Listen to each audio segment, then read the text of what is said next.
Hello fiends, and welcome back to What the Friday, a weekly segment where I tell you 3 things I found during my research that made me say, what the Friday. This week we celebrate the return of the pumpkin spice latte and Michael's 2020 Halloween line of pink and black items. They're fabulous, with some facts that gave me Halloween preview vibes.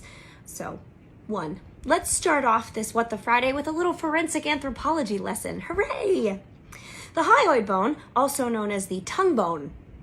Nope, that sounds more like a vulgar request than a part of the human anatomy, so we're just going to call it the hyoid bone. Great. Anyway, the hyoid bone is the only bone in the human body that is not attached to any other bones. It is anchored in place by muscles and aids in tongue movement and swallowing, and it is located right about here. It is U-shaped with the bend facing outward and opening at the back, so U-shaped, bend forward, open at the back, kind of like that. And why is the hyoid bone of particular interest to anyone who likes true crime? Well, mostly for its propensity for being a little tattletale. The hyoid is thinnish and flexible with the unique ability to move around in its little muscle pocket because it isn't tied down by pesky other bones. And because of this, it's difficult to accidentally break it. But it is relatively easy to break during strangulation. While the number of strangling victims with a broken hyoid bone clocks in at a little over 50%, the number of hyoid fractures that are attributed to strangulation is upwards of 90%. That's a lot. So, if you find yourself reading the autopsy report of a person with a broken hyoid, and don't we all, chances are you're looking at a strangulation. This is not to be confused, however, with a hangman's fracture. Hyoids are mostly broken when a person is choked with another person's bare hands. That's a task. A hangman's fracture is a break in the second cervical vertebra down from your skull. It can be done in a lot of weird ways, but it's the most consistent with hanging because of the force exerted on that particular part of your spine when you drop. And it's right back here. That's not to say that a hyoid cannot be damaged by hanging. It certainly can, but the likelihood is more than significantly lower. So, if one were to see a body with a hyoid fracture and not a hangman's fracture, like, say, Jeffrey Epstein, one might say that statistically it is more reasonable to assume that that body was strangled and did not kill itself by hanging. Just a hypothetical. If you tune in to our monthly campfire stories, this is number 2, sorry, you'll remember the sad tale of Elmer McCurdy, the world's worst thief who liked to be on trains, and his body ended up as a prop in a haunted house. I love Elmer's story, it's so weird. But strangely enough, that's not the only time a real-life body was mistaken for spooky decor.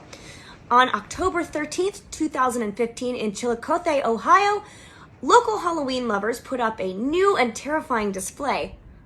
It looked like a bloody body hung from a chain link fence near a service station, and the body looked as though it were hanging by the sleeve of its sweatshirt. It was spooky and gross and cool, and everybody was pretty excited to pass by it. And many people did walk right by it, just thinking, ooh, what a cool thing somebody put up for Halloween.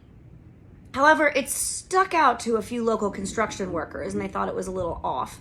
So, they approached the macabre decoration. Ooh, sorry about that. And it became clear that it was not a spooky prank, but a very real body. Investigators discovered that it was the body of a woman named Rebecca Cade, who had been technically murdered by blunt force trauma to the head as she fled her attackers. Attempting to hop a fence, and her sweatshirt got caught on the fence, she expired sitting in that position due to her previous injuries. So the fence didn't kill her, other stuff did, but she just happened to catch there. Pretty nuts. 3. It's almost September, so the time has come for the dedicated few to begin their yearly horror movie binge watching. It's me. I am the dedicated few. I'm going to watch a whole lot of horror movies very, very soon. I will take suggestions, and perhaps Leslie and I will watch some of them together and record the weird things we say to each other for your listening pleasure. October is going to be a fun time. Get excited. But I digress. Did you know that not 1 but 3 of the most famous horror movie villains of all time were based on the same guy? It's true. Psycho's Norman Bates, Texas Chainsaw Massacre's Leatherface, and everyone's favorite skin lotioner Buffalo Bill of Silence of the Lambs fame are all based on Hello Month future podcast topic, Ed Gein, aka the Butcher of Plainfield. Now, I'm not going to tell you too much about Ed because that would spoil all the fun. But I will answer the most frequently internally asked question right now, and that is, yes, he did make a skin suit. And those are the 3 things I have found in my research this week that made me say, what the Friday. See you next week, Beans. Bye!